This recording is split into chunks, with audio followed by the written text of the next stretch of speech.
from Power 102 Digital. It is Friday, 26 January 2024. Good morning, Trinidad and Tobago. This is news to 6 a.m. on News Power Digital. Commissioner of Police Earl Haywood Christopher acknowledges the concerns raised by the TTPS Social and Welfare Association regarding the possibility of some police officers calling in sick for Carnival 2024 duties. The commissioner yesterday urged their officers to rethink their Carnival sick-out threat over back pay and promotion concerns. Haywood Christopher says additional resources were being deployed to ensure the processing of back pay and will be expedited, and efforts are being made to address the promotion disputes.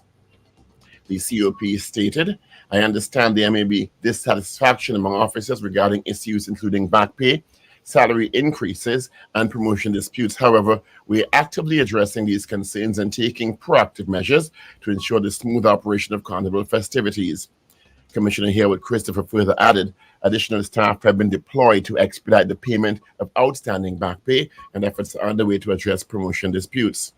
And COP Haywood Christopher has agreed to stop promotions from constables to corporals for now. The commissioner's position was telegraphed to attorneys representing 122 constables who threatened to take her to court over the 2023 promotion exercise debacle. On January 25th, legal officer Anya Ramut Mohan advised Haywood Christopher was willing to give an undertaking not to take any further steps and or to make any decisions concerning 2023 promotions to the rank of corporal, pending the substantive response to the issues raised. On Wednesday, the commissioner had been given 24 hours to stop promotions of constables. Ramut Mohan has asked to be given until February 23rd to provide a comprehensive response to concerns raised by the 122 constables in their pre-action protocol letter sent on Wednesday. And the Police Service Commission PSC is expected to consider a complaint by 93 police constables about Police Commissioner Elwood Haywood Christopher handling of the recent promotion exercise when it sits this coming February. The constables' attorneys were told their complaint would be put before the PSC for consideration at its next statutory meeting on February 8th. Police officers should be allowed to carry their firearms when they are on or off duty. This assessment coming from the Police Social and Welfare Association. There are 6,499 police officers in the regular service, 300 serve as special reserve officers. President of the organization, Gideon Dixon, said the seriousness of crime, especially these days, is one of the factors that contends with and should be taken into consideration for officers to be able to have licensed firearms 24 hours a day. Police shot and killed a man in Bangladesh, St. Joseph, yesterday afternoon, angering residents in the area for a couple of hours. Residents said around 4:30 p.m., Aaron Hackett, a.k.a. Jimpy, was on top scaffolding working on a house in the area when police approached the area. Another man who was also on top of the scaffoldings with him said Hackett did not have anything in his hands. Police just went for him and said, "Hey," and shot him in the ribs. He was taken to the Eric Williams Medical Sciences Complex in Mount Hope, where he is pronounced dead on arrival. Residents said they want justice and they need police to stop harassing them. A 3-year-old Venezuelan girl was grazed by a bullet on Tuesday night when gunmen ambushed and killed her father in Arima. Police said that around 7 p.m., officers from the Northern Division Task Force were on mobile patrol when they received a report about gunshots being heard on Almera Road in Arima. When they arrived on the scene, they saw a black Nissan Almera motor car parked near the corner of Almera Road and Orchard Street. When officers walked to the car, they found the bullet-riddled body of Venezuelan Gabriel Ernesto, 28. His young daughter was in the car, crying with blood streaming from the wound to the right side of her forehead. Officers placed the child in their vehicle, following which they contacted other officers from Region 2 Homicide Bureau and the Crime Scene Unit. Police said the child was taken to the Arima Hospital, and later she had been stabilized and moved to the Eric Williams Medical Sciences Complex, where she remained up to late last night.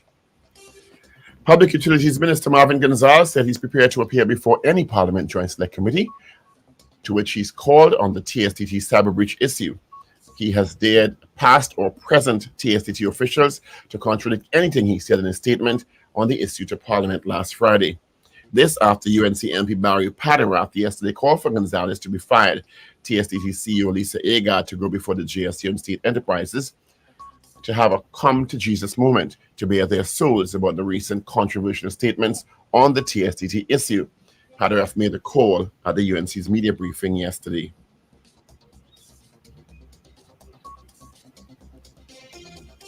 To date, the rape trial of former Deputy Speaker of the House and Member of Parliament Neil Rowe has been set for June 11th. Rowe had been arranged on Thursday morning in the No. 5 Supreme Court to go before Madam Justice Pamela Beckles. He pleaded not guilty to the charge he had sexual intercourse with a woman on September 18th, 2022 without her consent, knowing she did not consent to, and was reckless as to whether she consented. He's represented by Senior Counsel Michael Lashley.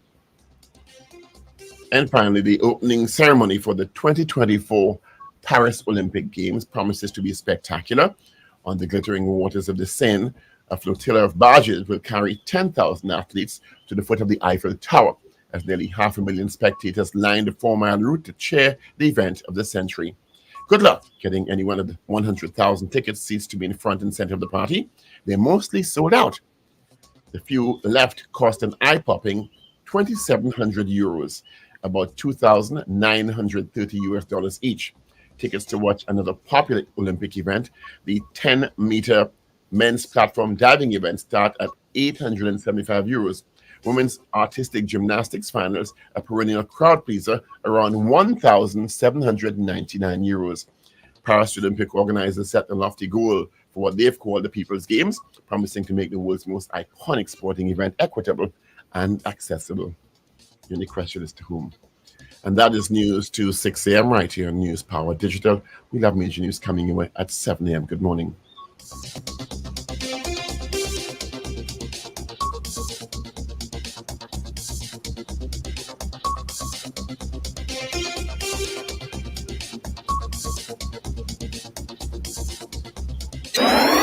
Up to date and credible. Power 102 Digital.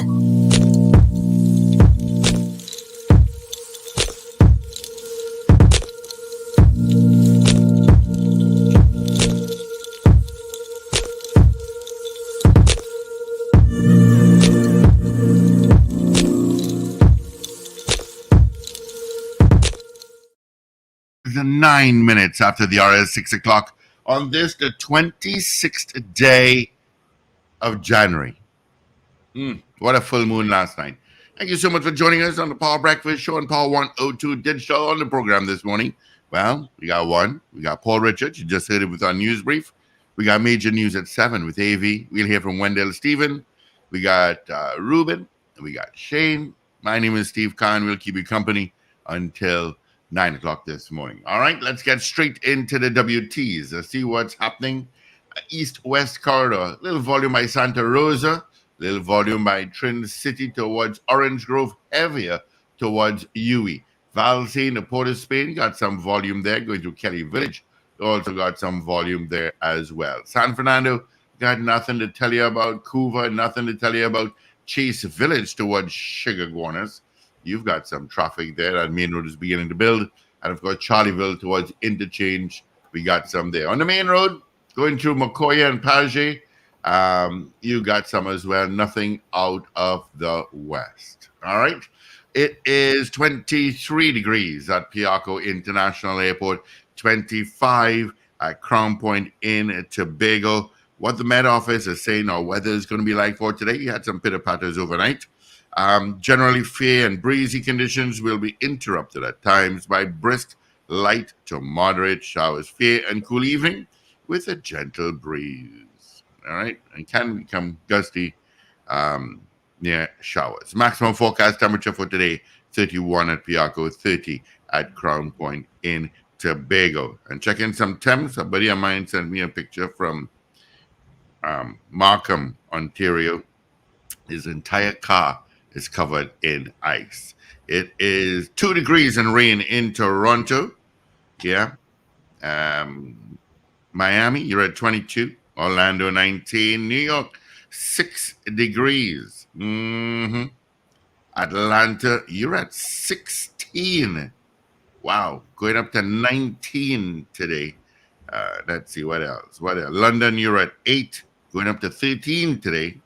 Tampa, 21. Washington, D.C., You're sitting at 16. Wow. On that cold snap to that kind of weather, yeah, you might get the flu. All right. So there you go. Sometimes across all listenership. Let's use Sunday's hello is first thing this morning via YouTube and Facebook. I'll start with that. Let's see. Oliver Man Warren, good morning. DJ Ray in Tampa. It's warming up in Tampa, I noticed. Wayne B in Covington, Georgia. Rena Boodoo Jennings, good morning. Garth Cillier from Valencia. Wendy and James. Nasser Mohammed, good morning. Josie Richardson, you're up early. Brenda Isaac. Yen Akam, good morning. Happy Friday from Boston. All right, Boston, good morning. Trinidad Margot. CJ in New York, good morning. Ray out in West Palm Beach, Florida. Marcia Rock, also in Florida. Rain here in Rio Claro, says Nasser Mohammed. Okay, plants are going yay. Mo Gaines out in Aruca, good morning. Okay, Slick Money Grip, Brent Sylvester, Huda Wells, John Cato, Randy Kelly, good morning to you as well. Of course, on WhatsApp, we got a few here. We got GNC Auto Security, good morning. We got Dan Raj, we got Val, we got Michael. Captain Ron is logged on. Good morning to you. Hope all is well. Good morning to Wendell, Stephen. What's shaking? Morning, Steve. Morning, Paul. Good morning, Richard. Good morning, Trinidad and Tobago, and listeners and viewers all over the globe. Yeah. You know, I sometimes wonder how many people actually use their real names here. We know a lot of people go by names like Mo Gaines, Slick Money Grip, Ray, CJ. You know, they go by certain names. But I'm wondering sometimes if some of the other people are actually the names that they put here. You know, if it's actually a Huda Wells or Brent Sylvester or John Cato, you know? Yeah. I sometimes wonder that now. Yeah. You know? Let me give you a cricket score. I waited for Wendell to come in. Australia, they were 4 wickets down at 5 overs earlier this morning. They are now 7 for 238. They trailed the West Indies by 78 runs. Yes, the West Indies made 311 runs. Yeah. All right. It is day 2 of the second test. And of course, it's after tea for them. So, yeah. I was actually up watching cricket this morning. When I got up at some hour and I saw Australia 20-something for 4. And I said, what? I can't go back to sleep. You know? And well, I don't have to tell you, Australia is a fighting side. I did tell someone in another chat who was also up watching, Leslie Pascal. He's a counselor in Point 14. He's a cricket fan too. I said we needed to get Khawaja and Marsh out. We got Marsh and Khawaja is still there, you know. But Australia is a fighting side. You cannot relax with them at all. You know, because West Indies has never had a lead over Australia since 2009. 2009, we've never led Australia in a test match. This would be our first opportunity. We still have an opportunity because they still have just about 90 runs to get at us, you know? So we still have a chance, but we need to get Khawaja out. And well, the captain is in the wicket too now, Cummins. So is it Cummins or Stark? Well, it's West Indies, so anything is possible right now, yes. But we really bowled well and we caught. Oh, if you see that slip catch that Kevin Sinclair did this. Oh, it was fantastic. You know, it really was a good bowling performance by West Indies, but because of Australia, known for the fighting spirit now, you know, they fought and they're still there and with a chance of, well, getting close to our score. Yeah. You know? So, there we go. Good morning, Paul. Good morning, everyone. Good Friday morning to you all. It's a pay weekend. Yeah, and a pay month end too, not so? Well, yeah, the first pay since the middle of December. Yeah, 6 weeks. For those who are monthly paid, that is. Yeah, it's a monthly paid and a fortnightly paid weekend. Mm-hmm. Money in your pocket. Mm-hmm. For tickets to buy. Yeah, Stipend. tickets to buy. Yeah, to buy. Oh, we got a wicket. 8 Oh, to 242. did we get Kawaja? I don't know who we got. Because I don't have my TV I here. do believe it is. Okay, well, that gives us a chance of leading Australia for the first time in 15 years. Caught on the slips. Yeah, those guys in the slips. We maintained that 3 and 4 slips for the entire game thus far. You know, what is this jumping up in my tab here? Kawaja out for 75. Right, good. Morning, Ricardo Samuel. And special good morning to John. John Cato said it's my real name. Yeah. All right. Well, we know Karen. We know that's your real name. Morning. We know that's his real name. Yeah. You know. So I have a couple birthdays. Let me do them. My niece Leah Walker, celebrating her birthday today. Niall Young Hippolyte, former member of parliament and former parliamentary secretary. He is celebrating his birthday today too. Kailash Dukaran, Brandon Hines, Pauline Moore, Huston Moore, Lyndon Joseph, Gladys Room, Alana Morton, she's out there in Port of Spain North, Kizzy Vincent out there down there in Faizabad. So those are my birthdays today, and happy belated birthday greetings to Wendell Fields, who celebrated his birthday yesterday. Right. I just have one, Halim Ali. Morning, Halim.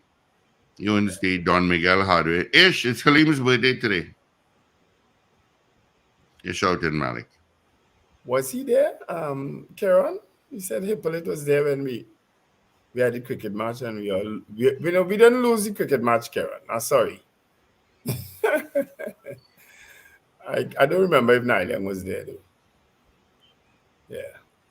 So yeah, that's a good question, Edward Aliang. But so many questions to ask coming out of all what's happening. You know.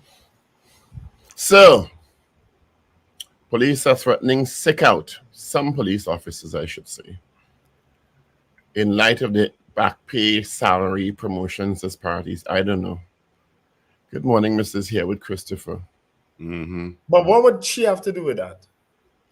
Will she mess up the promotion thing? So is that what preventing the back pay?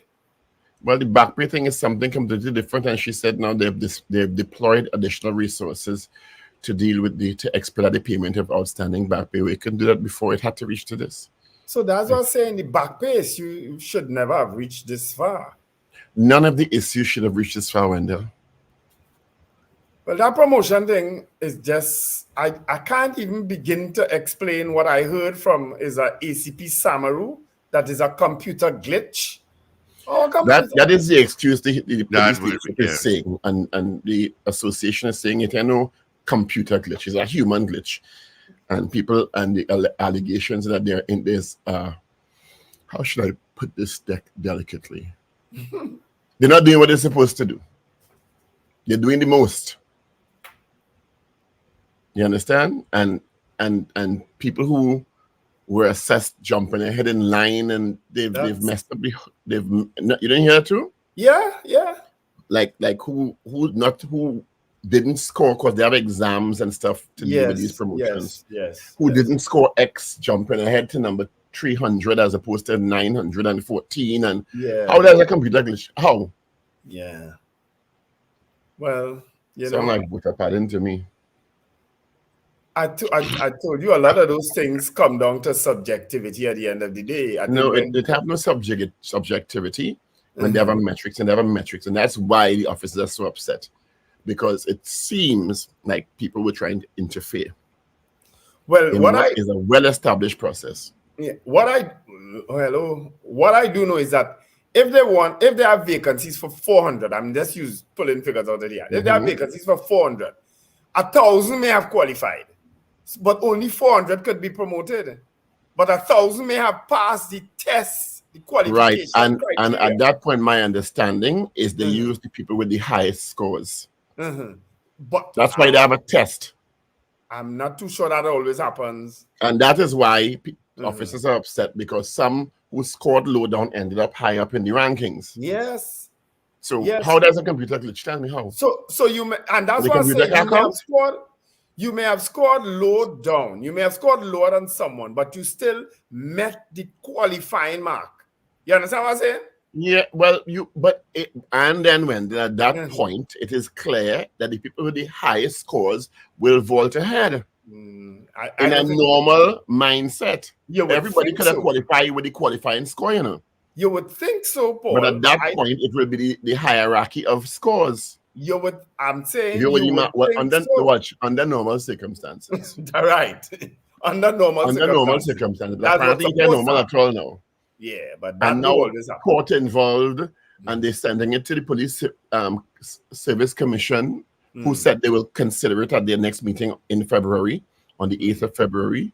Let me tell you something.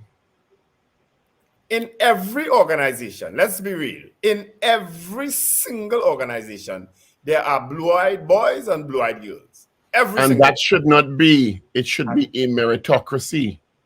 Okay.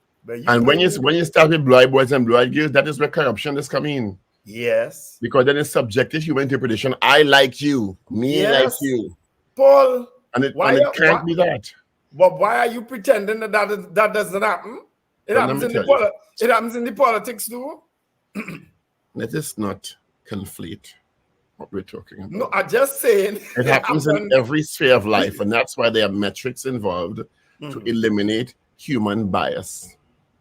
I don't think that will ever change. Yeah, but you see, anyway, I'm going to say what I want to say.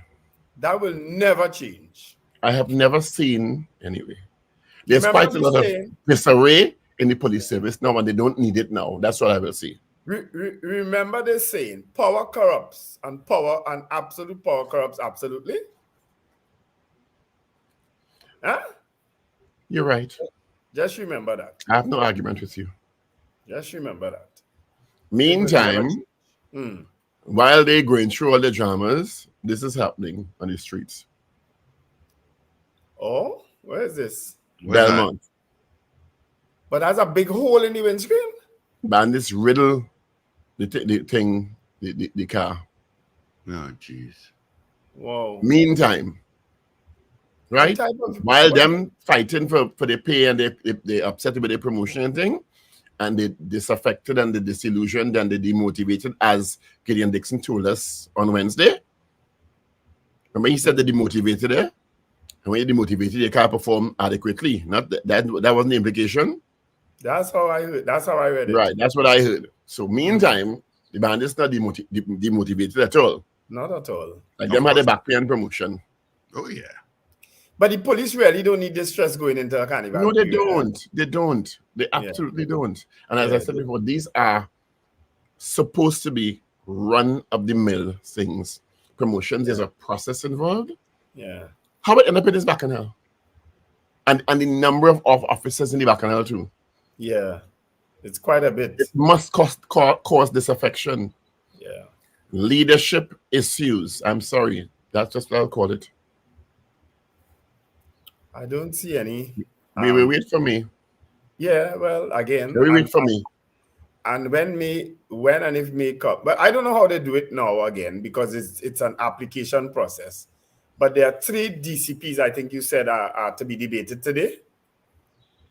Well, it seems to me, based on information I have available to me, is that if somebody who was number 17 could get to the top spot, I don't know what the assessment is for. You understand? You're speaking about the DCPs now? DCPs, ACPs, BCPs, KCPs. You understand? It doesn't seem that scores and nominations and things matter. Is who want. That's what I'm telling you. It's subjective. It doesn't seem. I don't know what this good troller is for, because apparently, whether you have a track record or not, or you're in a back office somewhere, you could end up on top. It is subjective. It is not supposed to be.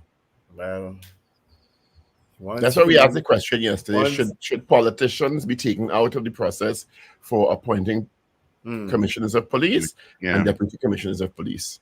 Because it's not exclusive to now. No, it's not exclusive. Okay, right. Well, we saw what happened. We saw what happened in the last government when two people who got contracts for commissioner and deputy commissioner didn't exactly enarmor themselves to the then government, and that was it. They buy out the contract. We also saw what happened. We also saw what happened with this government. Yeah, they sent them back in. We also saw what happened with this government. Yeah, but you know that man arguing down the road that he was the top, eh?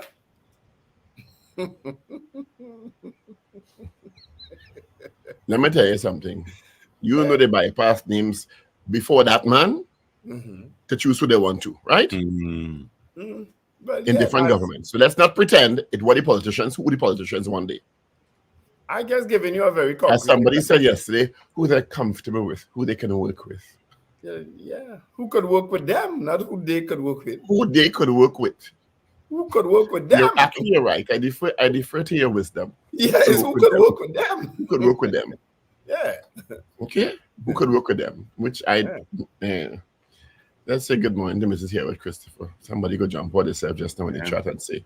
No, but I feel I had a long meeting yesterday, Paul. She had a long meeting yesterday. Steve, I feel it for long meetings every week. I honestly believe Mrs. Here with Christopher, they can't wait for me to come and they tell me, okay, aunt, and I go on. So because she is the substantive commissioner. I had to keep biting my tongue, yes. So her pension secured. She must be saying, you see me, I don't need this rubbish. I don't need this stress. Let me go and pray and do whatever I do best. Yeah, because she clearly is a reserved person. My church somewhere. She clearly is a very reserved person. Because as I'm telling you, she's gone through that police service and you didn't hear about her at all prior. Is that good or bad? I don't know. That's what I'm saying. Yeah, it's like being on a football team. And then the captain, nobody ever hear about you. No, but that's not always a bad thing, eh? That you could go through a service like the police. It's not always a good thing either. And nobody really knows about it's not always a good thing either. Yeah. I don't know that anyway. Paul. Go and get a coffee. Go get Stop. Public Utilities Minister Marvin Gonzalez says he is prepared to appear before any parliamentary joint select committee to which he's called on the TSTT cyber breach issue. He dared any past or present TSTT official to contradict anything he said in his statement on the issue to Parliament last Friday. As we said yesterday, it is an email trail from the minister's PS to the leadership of TSTT. You understand? To the chairman and the CEO, the then CEO and the present CEO. And back to the PS, back to the minister. And there will be dates on those documents. Yes. So if people are alleging the minister did not divulge what they sent to her or him, it can all be cleared up with just releasing the documents. Yes. And we will line up the chronological order of release and see if it matches with what the minister said. That is all. And then all the lawsuit and the threatened lawsuit and all of that could take the course. True. But when my contention is that TSTT's, let's put aside the minister for a minute. TSTT's first release to the public was that there was no data breach. Am I incorrect? No, you're not incorrect. Which turned out to be wholly inaccurate. Correct. As a matter of fact, cybersecurity experts were saying what they were saying is wrong. TSTT should have known. You understand? Yes. and we only lose X petabytes compared to X zettabytes and all kind of confirm. Remember that? Mm-hmm. All right. I don't know that TSTT's management could escape what happened. I don't know that they can escape. Well, I think the consequences have already been meted out. Yeah, yeah. Clearly, the previous CEO is no longer there, and the previous CFO is no longer there, and they didn't just move them just so. You understand? Yeah, exactly. And Ms. Egad is also on record as saying she did not resign, which means she was removed. Yes. What I find curious, and I think we pointed this out when it happened, was that the person who was now being promoted to act as CEO was the person in charge of customer relations or something of that sort at the time. Yes, and maybe he's the one who, the person who is steering the ship is going to be held accountable, not the managers under that person. Well, that was obvious. At the end of the day, the two most senior people in the organization, the CEO and the CFO. Yes. Yes. And potentially, if you have a chief operating officer or something, like that. So they're not going to blame the middle management, which clearly Mr. Weston was at the time, or senior management, but not at the leadership. It's the person who's leading the organization. Yeah. I don't think they could have got who actually put her. Remember, they put her that full page apology also, and she was the person who did that. Yeah. And said that they should have X and Y, and they were, if I remember correctly, I'm paraphrasing, they were focused on securing data and dealing with that aspect, and did not communicate as effectively as they should. That was the gist of it, remember? Mm-hmm. As if they couldn't walk and chew gum at the same time. Mm-hmm. A big organization like that. It was platitudes, quite frankly. But anyway, it's academic now because, well, the rest is history. Well, I know the academic because Ms. Egad she still says that she didn't want to talk about the issue of her being removed because it was under consideration by her attorneys. You understand? Yeah. She said she was not removed. She was not fired. It may not have ended yet. Yeah. I don't think it is. She said she wasn't given the chance to resign. In other words, you know what happened there. And I said it from the start. When a minister is given information, she's contending with something different, and it embarrasses said minister, heads good on the roll. Yeah.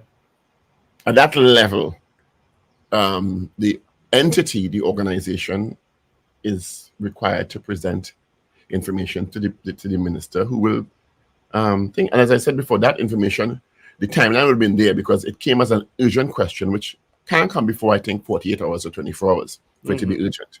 Mm-hmm. So the timelines are going to be important. But Minister Gonzalez said he's willing to appear before any GSC. I think the chairman, Anthony Vera, senior counsel, should call. And we do believe Ms. Egad also said she's willing to appear before the GSC. Well, they recommended Barry I think they should put them side by side. Barry Padawat was recommending that she be allowed to appear also. And let's buy some popcorn. Yeah, I don't know that it will change anything with that poor service that they carry out anyway. And Wendell take 10-point move to the front of the class. None of them. Nothing will change. Yeah. The organization has already been under stress for the service levels, and it's taking a battering like a joke. Yeah. Meantime, their competition, which came in about 10, 15 years ago, is blazing guns. Yeah. You understand? Yeah. And now we're hearing about some $65,000 a month. People are talking about that, but you see, unless you know that the gentleman is what the details are, why he's probably been threatened. Exactly. Yeah. So people are saying, well, no one. I don't know. We don't know the level of threat the gentleman and his family may be under. Yeah, true. So we can't comment on it as whether it's applicable or not until we know that. No, I'm not denying him it either. It's just... So people are just saying things that you just bumping the gum because they feel it's song exorbitant. And I understand there'll be an emotional response to it because of, well, all the background in the organization. Yeah. Well, when you want to get at someone, get at them by way of money, find out what they're spending or what they're earning and put that out there. And that normally starts a bacchanal, you know. Well, you understand? I don't know that the money being spent on security for the CEO is being done in an underhanded way. Clearly, it has been divulged because it is public record. It was allowed, and Ms. Agard herself in the article in the newspapers yesterday said it was a facility that was available that she didn't need, but it clearly was there before for the previous CEO before her. Yeah. So Kent Weston and doing nothing wrong. Yeah. You understand? Yeah, yeah. So people, but the question is, I mean, what are they getting for $65,000 a month? And of course, the only security firm in the country is Amalgamated. Is that who's guarding him? You're supposed to sip water. Coffee stronger. And yeah, one security firm in the country. Oh God. That is worthy of state. State funds. Oh God. Okay, so let's lighten it up this morning. Yeah. We do not own the rights to this music. Yeah. Marshall's debut performance last night at Divas Cabaret at the Theater. Stop this lesson and study all your books.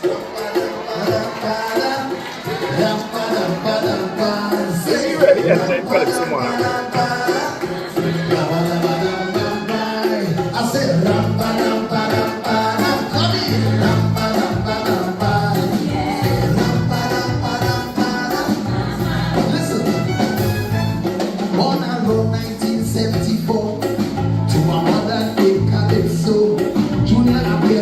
so much more over the years you got to grow. But like his grandfather for calendar and grandmommy sweet carry so the family trace of little boy soldier could have never highway just so.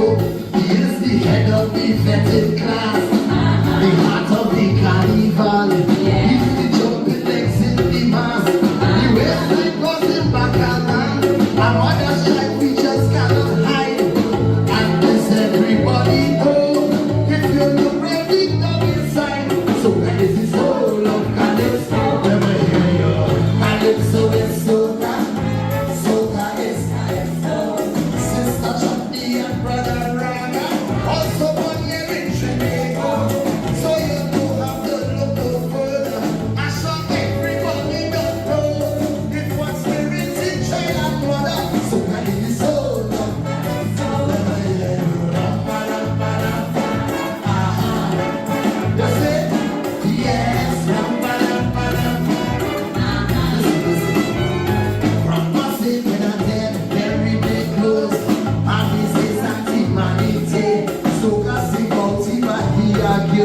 And take the come fantastic Friday.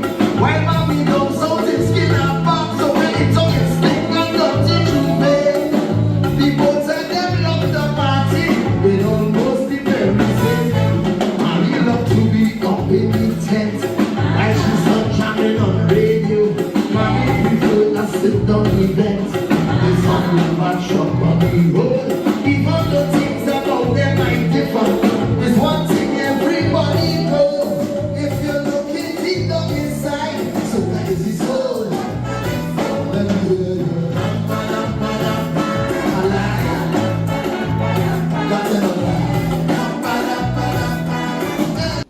So that's Mr. Montano last evening at the Theater. People there, boy. Where's so there was a debate. That Divas tent? Was at Little Carib Theater last evening. So there was a debate yesterday between our listeners whether it's the greatest or not. It's a good song. Who like it, who like it, whatever. Let me tell you what I like about this. The announcement that Marsha Montano was appearing at Divas sold it out in 2 hours. Yes, you can see that. And there's no doubt that attendance at Calypso tents has been struggling for years. You see, he's doing that.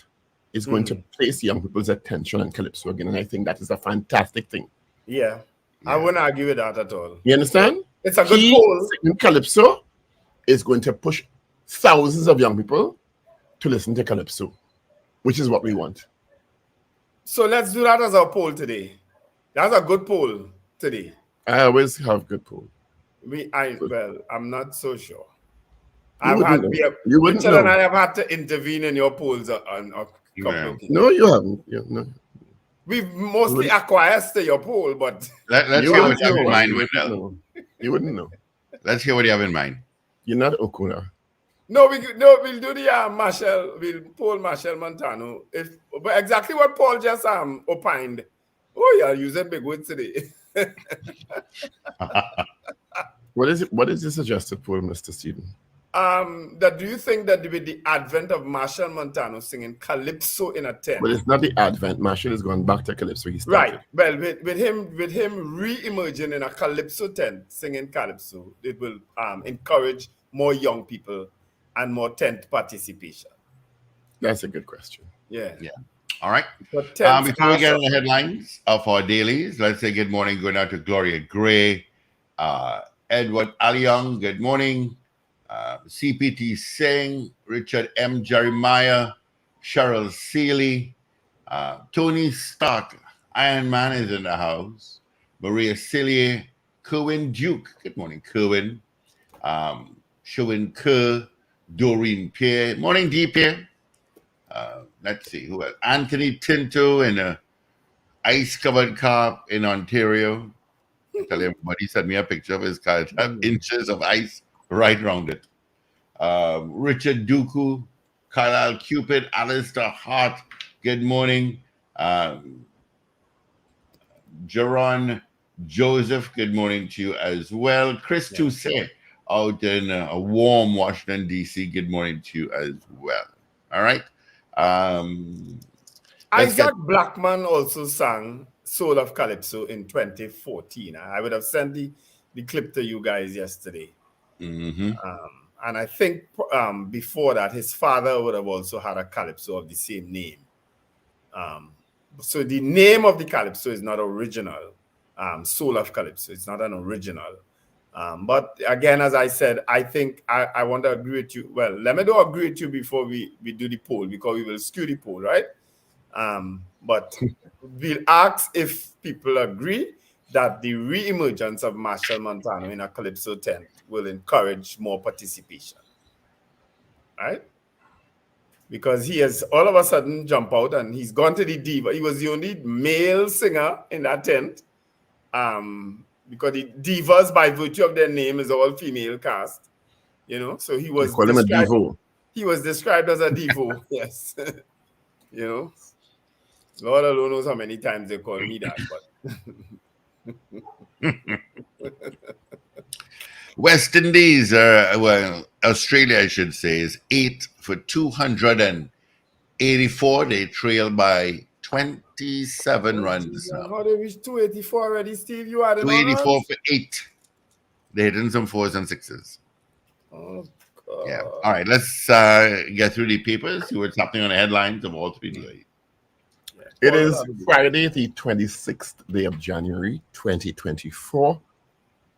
Let's start with the Trinidad Express. Police killing by police angers residents in Bangladesh, St. Joseph yesterday. Deter, detect, and defend. That's what the police say they'll be doing. Families of pariah board must go. Who signed off on bodyguards? This is the question by opposition MP Barry Padirath. Fear at Citygate. 2 robberies last week, plus 2 robberies and a stabbing earlier this week at the compound left scores of operators up in arms yesterday, calling for at least 20 soldiers to be deployed at the bustling transit hub. Could be a question for Monday. Toddler shot, dad killed in Arima. Bodyguards for TSTT CEO.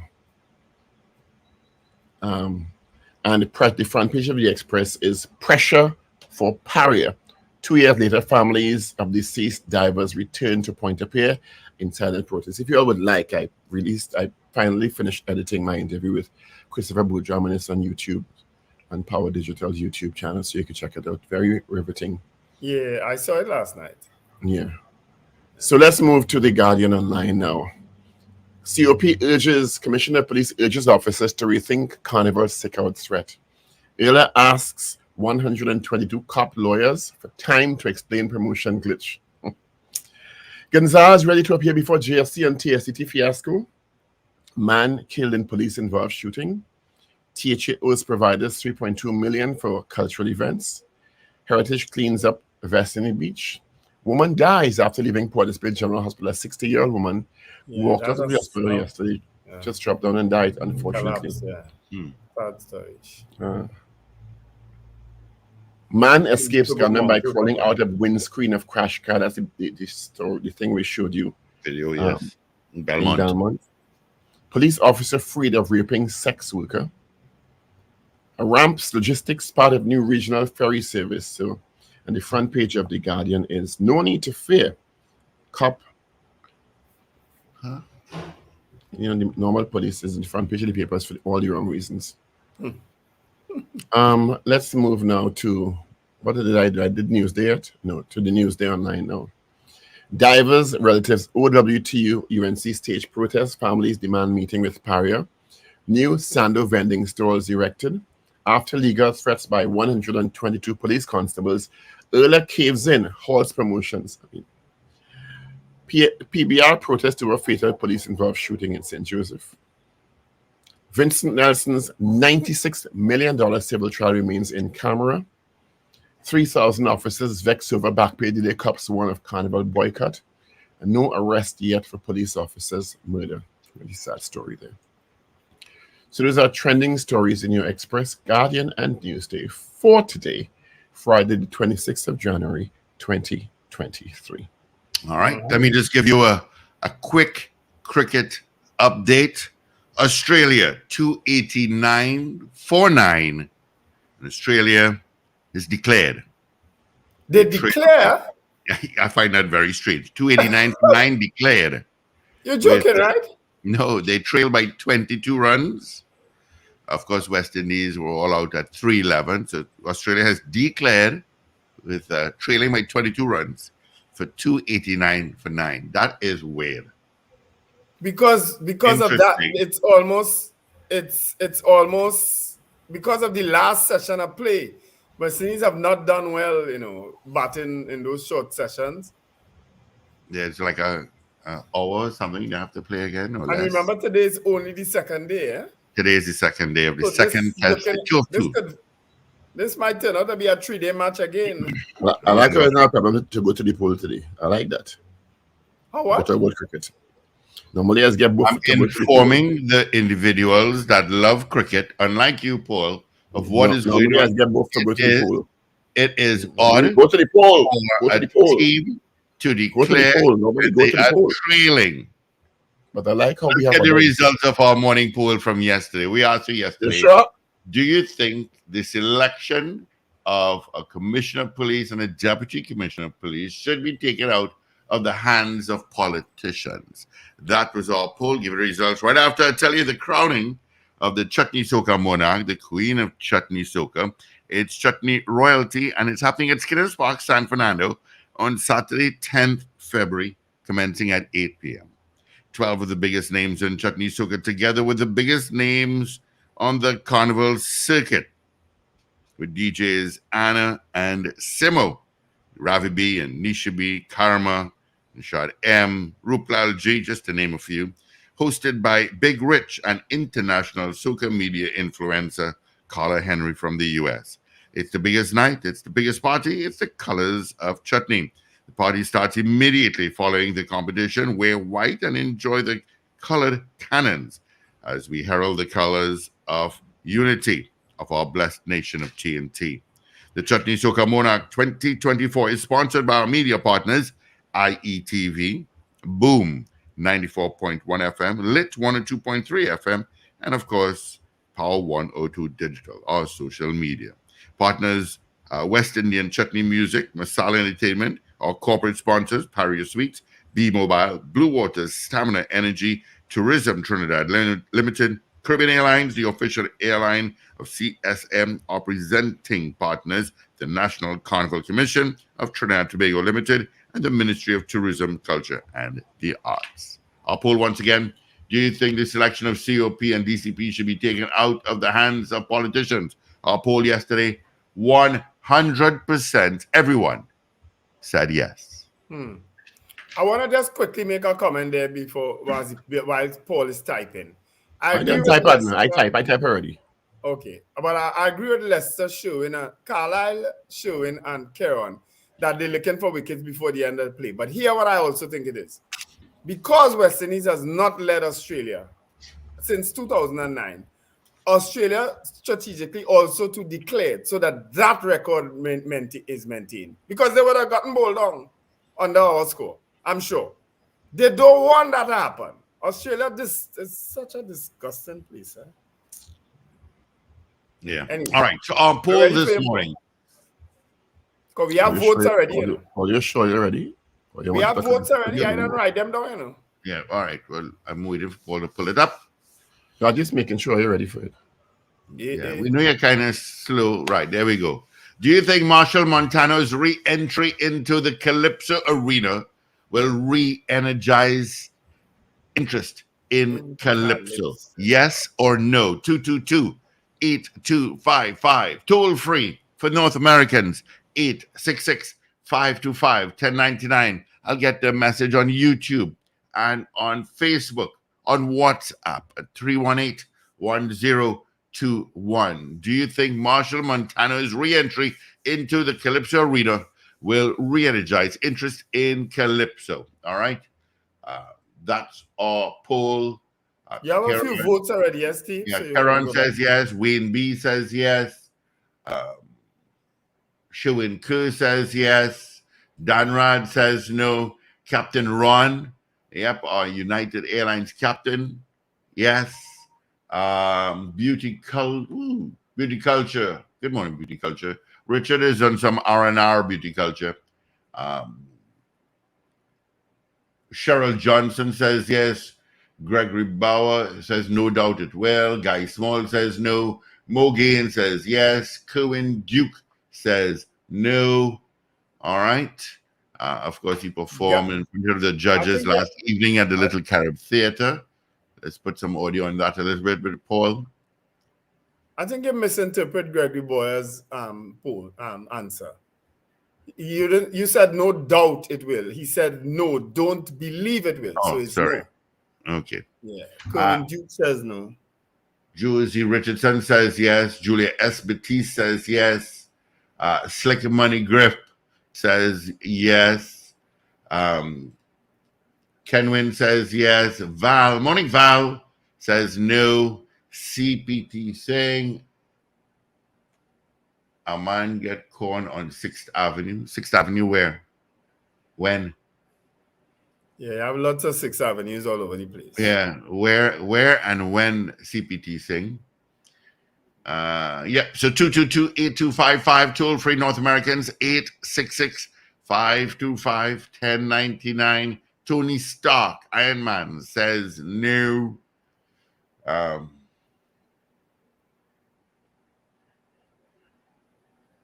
Yeah.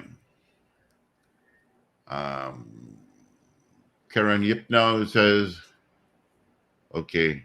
Carol Guevara, morning, Carol, says no. Ron M, no. Do you think Marshall Montano's re-entry into the Calypso arena will re-energize interest in Calypso? All right. As the West Indies team is making their way onto the pitch, session 3 of day 2. CJ New York says no. I got someone. Baby girl. Morning, baby girl. Yes to the poll. Rena Boodoo Jennings says no. Marval on the road says you miss men. Okay, Marval on the road says yes. Yeah, you were one of the first. Let's see. Michael out in the island across the pond says no. Eve, morning, Eve. What did you say here? No, Eve out in Sugarguanas. All right. Craig Brathwaite is at the crease. I'm shocked. I'm shocked at these results, though, of this poll. Finbar Collins says no. Rena Boodoo Jennings says no.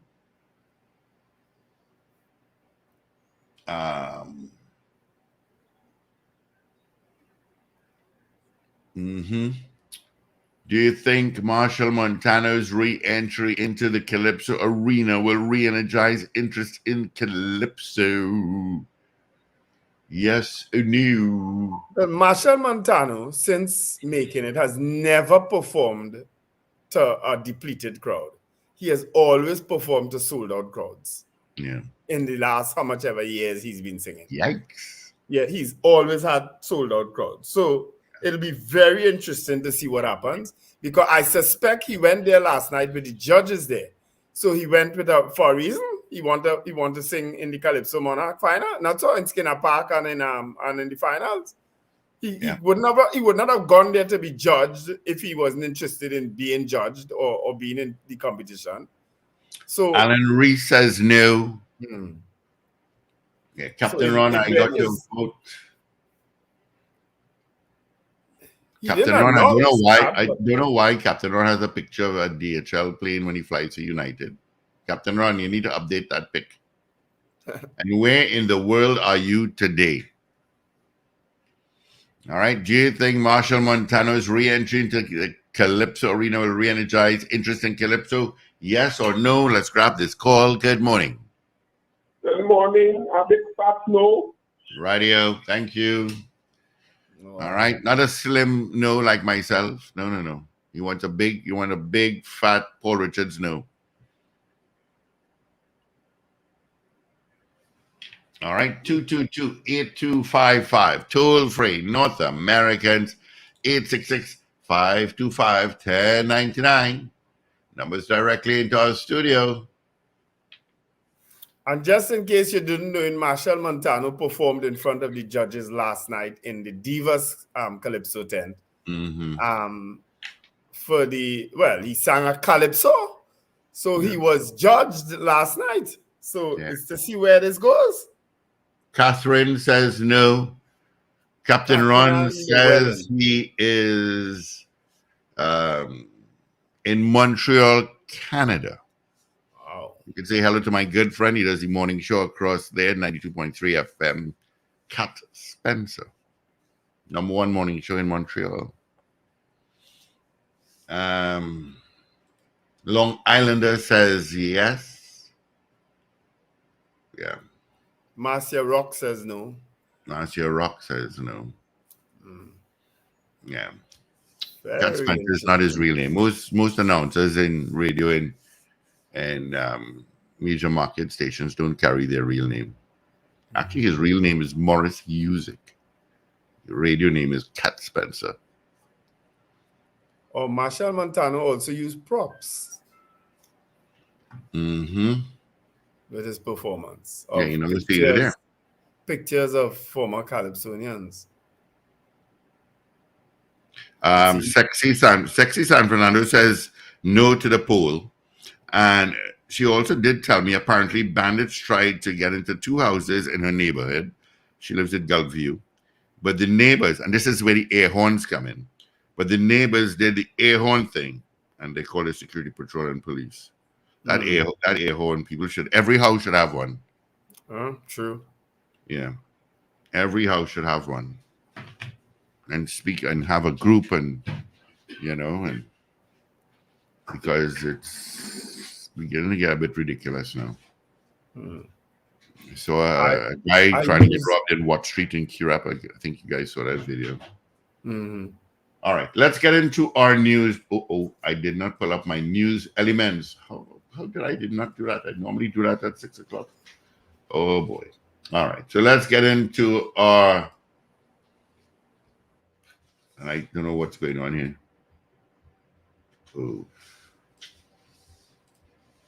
Either my elements cannot come up. I don't know what's going on. All right, let's get into our major news. Evie Hill Bab is in. This is your news bulletin from Power 102 Digital. Commissioner of Police assures that issues affecting officers are being addressed. Police Association requests officers should be allowed to carry their firearms whether they are on or off duty. An opposition MP pleads for swift action on repatriation of children from Syrian camps internationally. Alaskan Airlines warns of $150 million Boeing blowout cost. Details in a moment.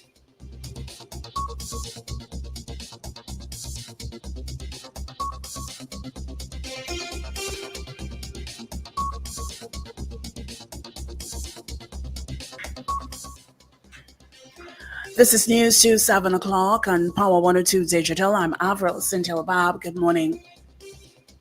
Commissioner of Police Erla Christopher acknowledges the concerns raised by the TTPS Social and Welfare Association regarding the possibility of some police officers calling in sick for carnival duties. The Commissioner of Police stated that she understood that there may be dissatisfaction among some officers regarding issues such as back pay, salary increases, and promotion disputes. However, they were actively addressing the concerns and taking proactive measures to ensure the smooth operation of carnival festivities.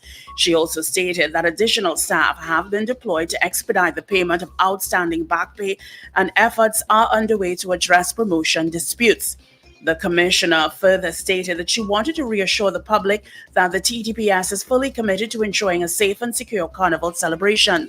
Despite any internal challenges, the TTPS, she said, will be out in full force to maintain law and order, protect citizens and visitors, and ensure a festive atmosphere conducive to enjoyment and celebration. The top cop added that she recognized and commended the dedication and commitment of officers and appreciated their contributions to maintaining public safety and security. Meanwhile, the commissioner has agreed to stop promotions from constables to corporals for now. The commissioner's position was telegraphed to attorneys representing the 122 constables who threatened to take her to court over the 2023 promotion exercise debacle. On January 25th, legal officer Anya Ramut Mohan advised that Hayward Christopher was willing to give an undertaking not to take any further steps and or make any decisions concerning the 2023 promotion to the rank of corporal pending the substantive response to the issues raised. On Wednesday, the commissioner had been given 24 hours to stop promotions of constables. Ramut Mohan also asked to be given until February 23rd to provide a comprehensive response to the concerns raised by the 122 constables in their pre-action protocol letter on Wednesday. However, attorneys for the 122 say the 30 days asked for by the commissioner is unreasonable. The group is represented by attorneys Jagdev Singh, Karina Singh, Leon Kalicharan, Keston Lewis, and Jasmine Sargent of Fortis Chambers. The Police Service Commission is expected to consider a complaint by 93 police constables about Police Commissioner Erla Hayward Christopher's handling of the recent promotion exercise when it sits in February. The constables' attorneys were told their complaint would be put before the PSC for consideration at its next statutory meeting on February 8th. On January 13th, attorneys representing the 93 constables complained about the commissioner's conduct and that of the Promotion Advisory Board in the 2023 promotion exercise for the rank of corporal. The PSC said that it's empowered to make appointments on promotion and to confirm appointments and also terminate the services of the commissioner or deputy commissioner of police after giving her an opportunity to be heard on several grounds. They say the attorneys say they have exhausted the pre-action process and all their inquiries on the promotions fiasco, which saw some 900 officers elevated to the rank of corporals and resulted in an apology by Hayward Christopher, who also called for an audit of the published merit list, have gone unanswered by the top cop. Police officers should be allowed to carry their firearms whether they are on or off duty. This is the assessment coming from the Police Social and Welfare Association. There are 6,499 police officers in the regular service, while 3,100 serve as special reserve officers. President of the organization, Gideon Dixon, says the seriousness of crime, especially these days, is one of the factors that contend should be taken into account for officers to be able to have a licensed firearm 24 hours a day. Recently, opposition leader Kamala Persad-Bissassa, speaking at the United National Congress first anti-crime talks at the La Jolla Sporting Complex in Joseph, called on the government to immediately act to provide firearm users licenses and personal legal firearms to all law enforcement officers. In a poll done by Power 102 Digital recently, 36 persons voted no to the suggestion, while 7 agreed with it. From an association perspective, we believe that if we have reached the time where officers should be armed 24 hours a day, and it should not be only when they are working. That is our position. As it relates to the fuel aspect, it is a person's own constitutional right to apply for the fuel. So we are saying that, as it is, officers should have a primary and a secondary weapon that they should be able to utilize on a 24-hour basis. He said several officers, based on different factors, are allowed to take home their firearms. I am aware that several officers are entitled, based on both our standing orders, based on our operational procedures, based on whatever threat analysis might come their way, based on their rank within the organization, they would be allowed to utilize the firearm. Dixon was also asked whether officers should be allowed to go home with marked police vehicles. He said this proposal might be counterproductive, bearing in mind the limitations of vehicles in some area divisions. Princestown Member of Parliament Barry Padarath is calling or asking all of the correspondence regarding the breach from TSTT, its management, its board, and the Public Utilities Minister be made public. Padarath was speaking during an opposition media conference on Thursday afternoon. He's asking for former Telecommunications Services of Trinidad and Tobago Chief Executive Officer Lisa Agard to appear before the Parliament's Joint Select Committee to clear the air. He is asking Agard to explain to citizens in detail why the Public Utilities Minister maintains he was misled by her in relation to the circumstances surrounding a data breach within the company that occurred in October last year. She must say to the Parliament through the Joint Select Committee that Minister Marvin Gonzalez, as she said, I believe it was to CNC3 just a few nights ago, that the minister was in receipt of updated information. The issue of who crafted the updated information. She identified Kamal Georges as being the senior manager of environment and reputation management, as being the person who would have crafted the updated information to pass on to the board, who then informs the minister. Police shot and killed a man in Bangladesh, St. Joseph yesterday afternoon, angering residents of the area for a couple of hours. Residents said that around 4:30 p.m., Elron Hackett, aka Jimpy, was on top of scaffolding working on a house in the area when police approached the area.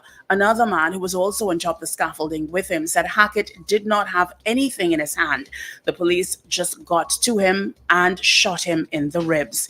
He was then taken to the Eric Williams Medical Sciences Complex, Mount Hope, where he was pronounced dead on arrival.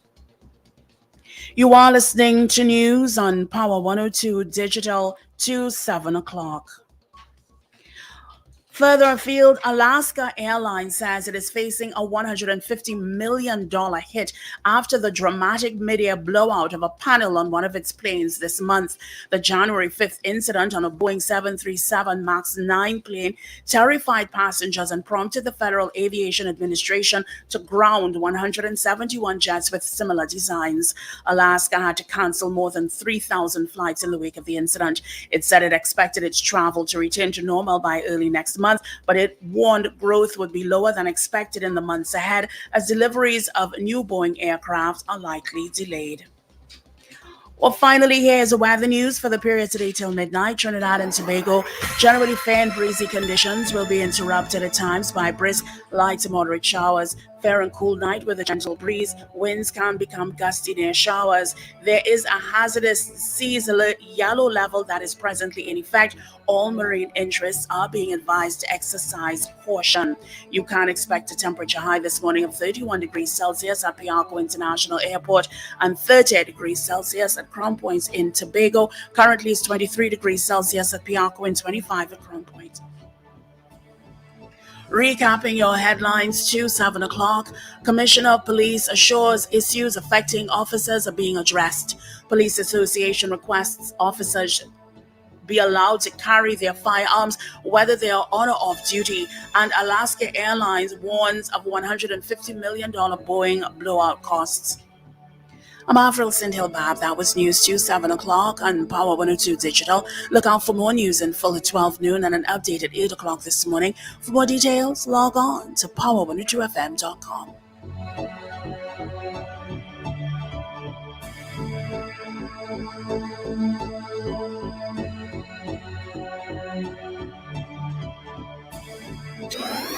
Up to date and credible. Power 102 Digital.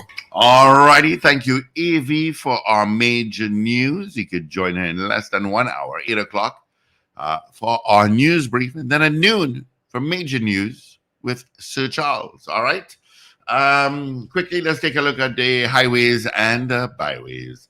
Going to Santa Rosa, slow going Pillaco towards Yui, Valsain to Port of Spain. You've got traffic. I got one accident to tell you about.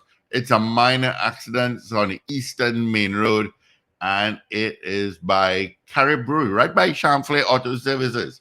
There is a small bunk accident there, but it's slow going until you get to 6th Avenue and Barrett area. Head up Lady Young Road, from Coconut Drive towards the Lookout, Maraval from Mocha. And Diego Martin, you've got some traffic there. Go to Kelly Village, it's a bit slow going. Southern Main Road, with vicinity of Chin Chin Road, you got some traffic. San Fernando, you're lighter than usual. Rivulet Road is beginning to be leaving San Fernando. You've got some passing Claxton Bay, Freeport to Chase Village, and then Charlieville, just before Monroe Road, you're going to get some traffic as you head to the interchange. All right. Ready. 13 minutes after the hour of 7 o'clock. Of course, we asked you on our poll this morning, do you think Marshall Montano re-entry into the Calypso arena will re-energize interest in Calypso? Ian Amchap says yes. Beauty Culture did not vote. DJ Ray is Calypso down. Marcia Rock says no. I did Catherine. Let me check WhatsApp at 3181021. Nope, got nothing there. All right, so let's get the results there, my friend. Yes, the results, and it really shocked me, I have to say. But we had quite a bit of people weighing in on our poll this morning. Do you think Marshall Montano's re-entry into the Calypso arena will re-energize interest in Calypso? We had 15 people saying yes and 19 saying no.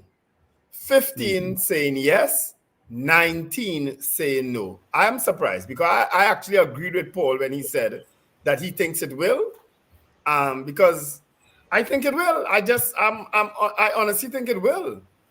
Let me tell you why I think there was a divided poll.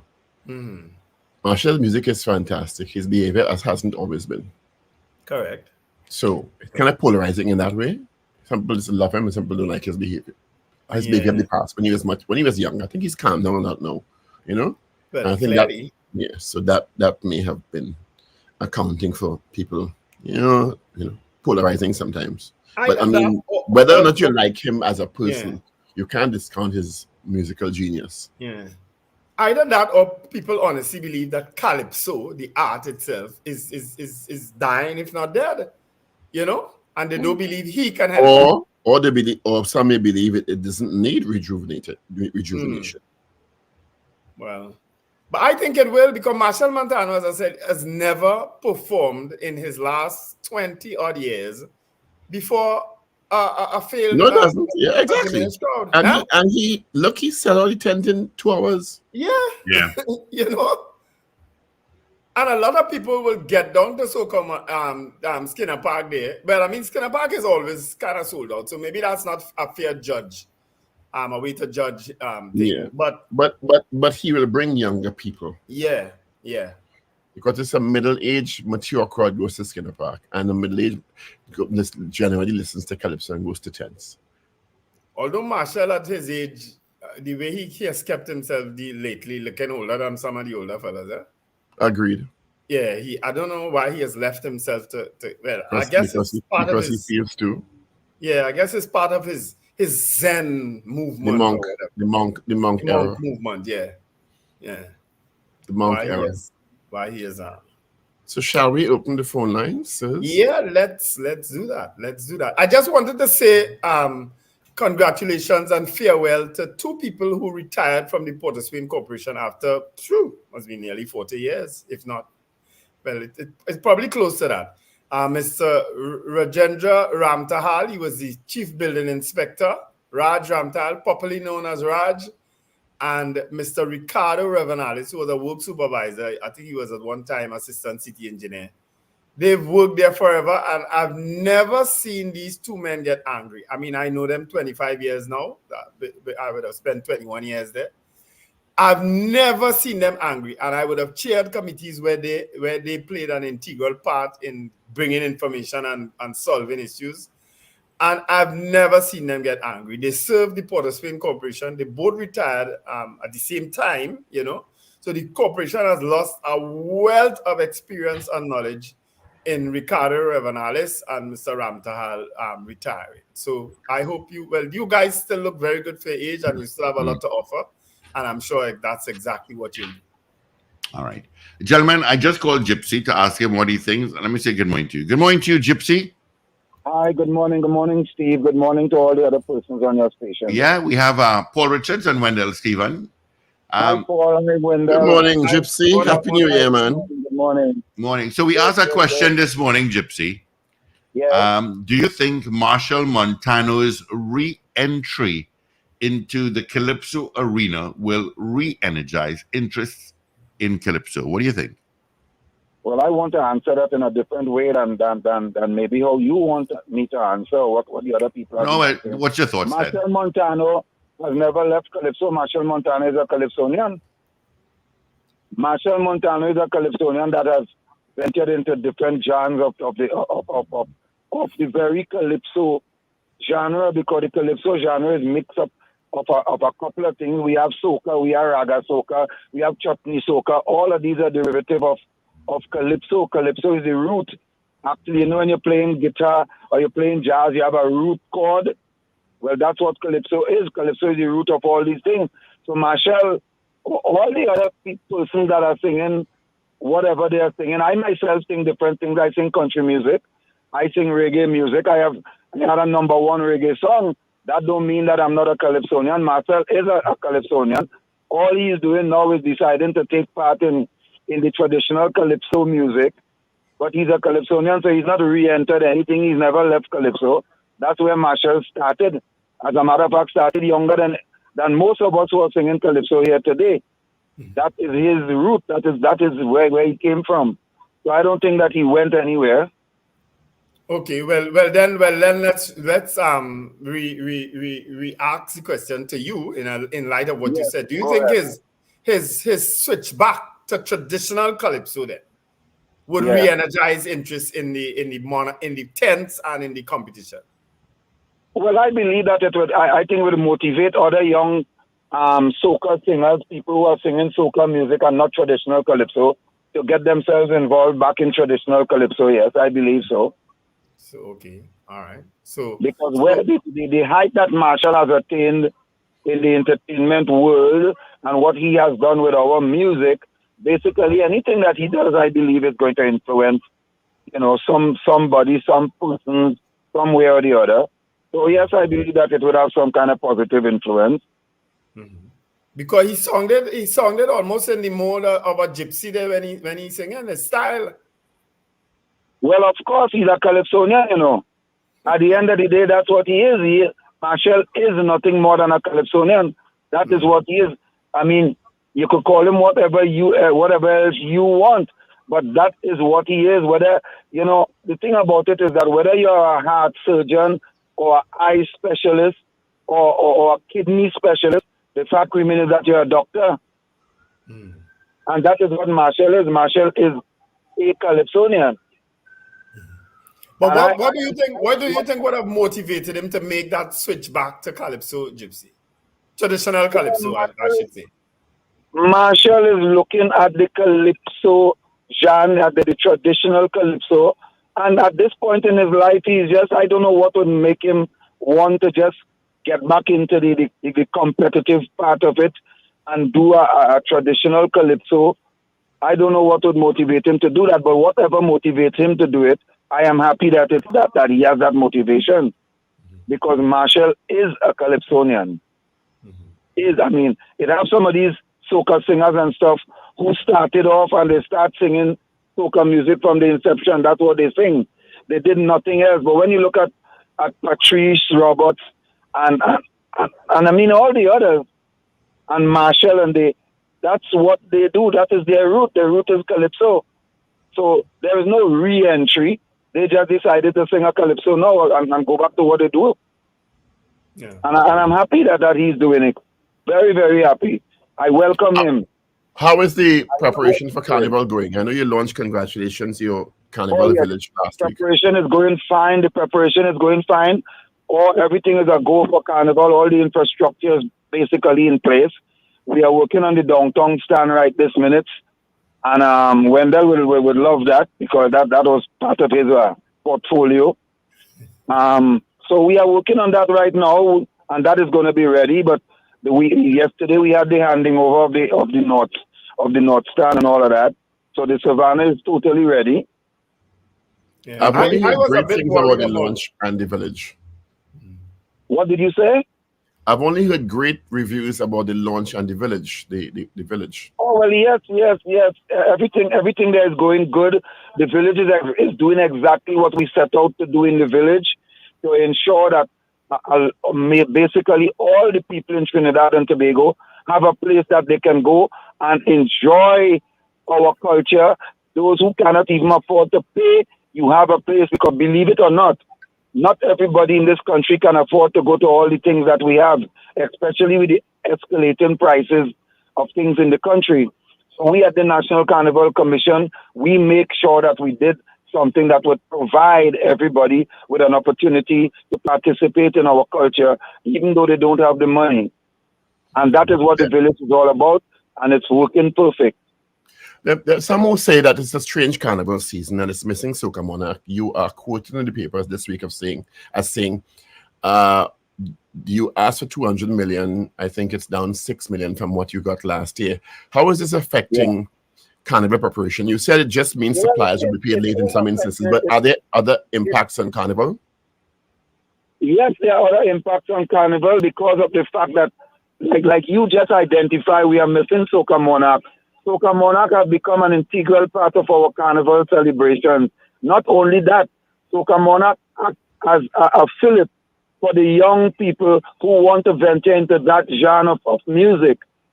And Soca Monarch is give them that impetus to go from there.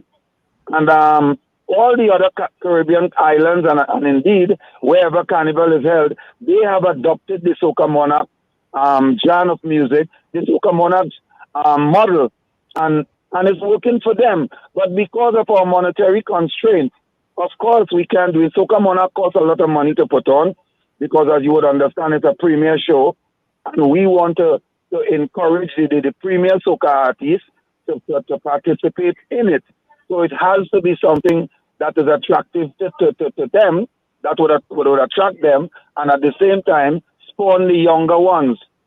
But we just don't have the finances to do it. We just don't have it. So let's hope that next year, God's willing, if we didn't have the amount of finances that we want, that we can in fact carve out some kind of thing that would represent Soca Monarch. Gypsy, are not having it. Gypsy, one of the biggest bugbears in Carnival, and God knows I tried when I was there to fix it, is the issue of Juve and the route. You would have observed a lot of hundreds of thousands of dollars was also spent recently on Area Peter Avenue with the redoing of the pavements, the plant pots, with the solar lights and the bus shelters and so on. And I can't even begin to imagine those Juve bands passing in that area and making a mess of what is there now. Of course, a lot of people who live in residential areas also suffer. How is that to be fixed? Can that ever be fixed? Well, yes, it can be fixed if we can somehow inculcate more discipline in people and let them understand that this is all part of what we do to ensure that people come to Trinidad and Tobago.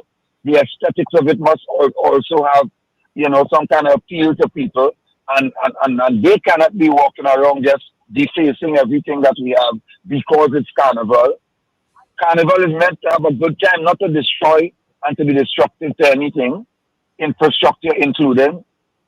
So we have to somehow or the other try to get this into people's head that this is not the right thing to do, because we play mass in Canada, we play mass in New York, we play mass in London. Those are much bigger cities and much more developed cities with much more exposed infrastructure than we do have, and nobody defaces it or damages it or anything like that. So I think it's something that is cultural, and it's something that we have to somehow or the other now find some ways of decommissioning these people's mind from that type of behavior. How do we do that?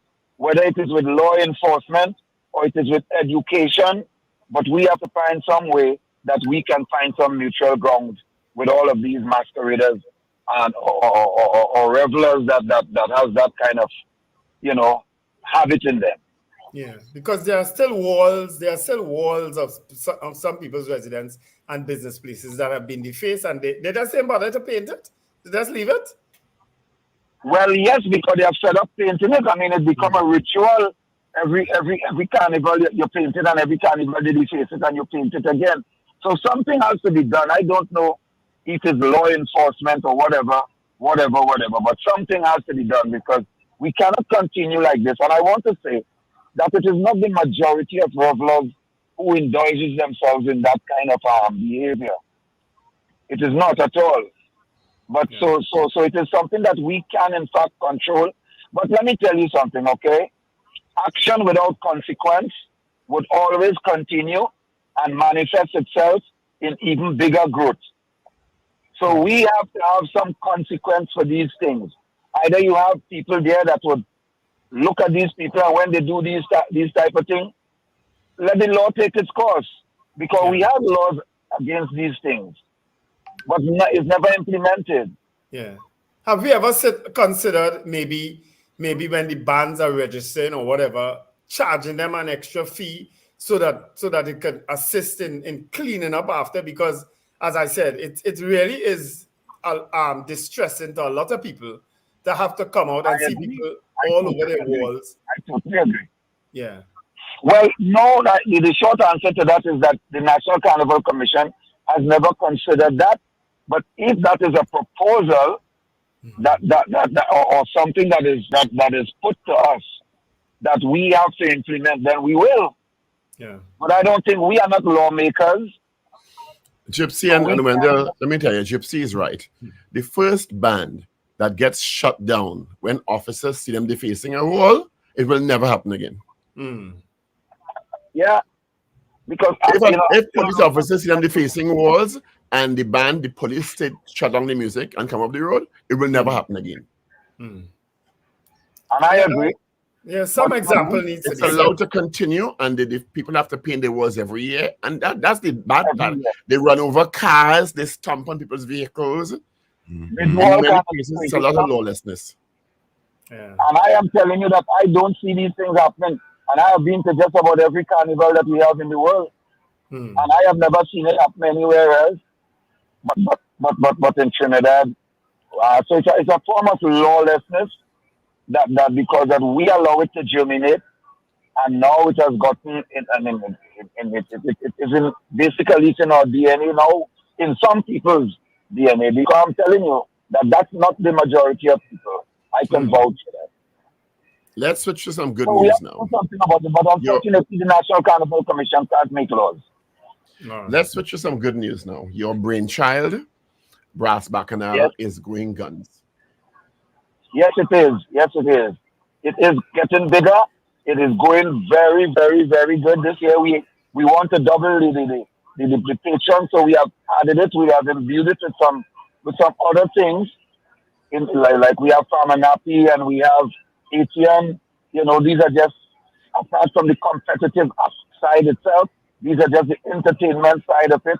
Because once you have a product and you developing it, you would always find ways to put things in there that would make it more attractive. And that's what we are doing with Brass Bacchanal.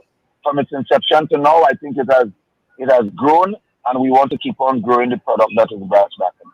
Have there been any other challenges you can identify? We don't want it to become like Sokamona. Yeah. Have there been any other challenges you have encountered in getting ready for Carnival as the chairman of the NCC? Well, no, not really, because because remember that the NCC is a year-round entity. It's an entity that works year-round, and we work on nothing more than Carnival and its well-being. So we are well prepared all through the year. The only thing that we need to keep the whole thing going, it is the finances. And I want to, for the umpteenth time, tell people of Trinidad and Tobago that Carnival is a money earner for our country and not a waste of time and waste of money. There is no way in the world that you can waste money on Carnival. None whatsoever. Because every penny that is spent on Carnival in Trinidad and Tobago remains in Trinidad and Tobago.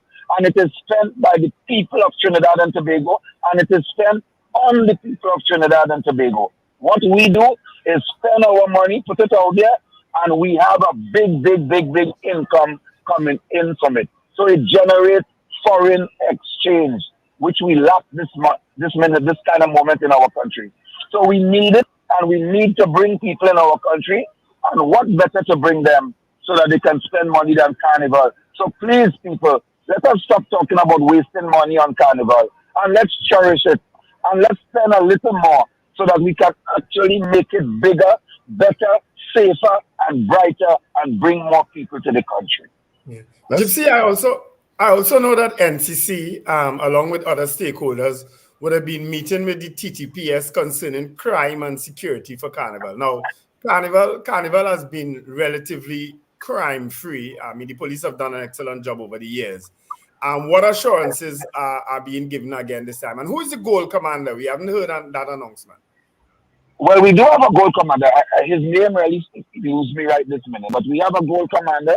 We have the whole force in place that is taking care of it. And we have had talks and continue to have talks throughout the year with them. Evidently, as the Carnival draws closer, the talks intensify. And we are having intensified conversation with them.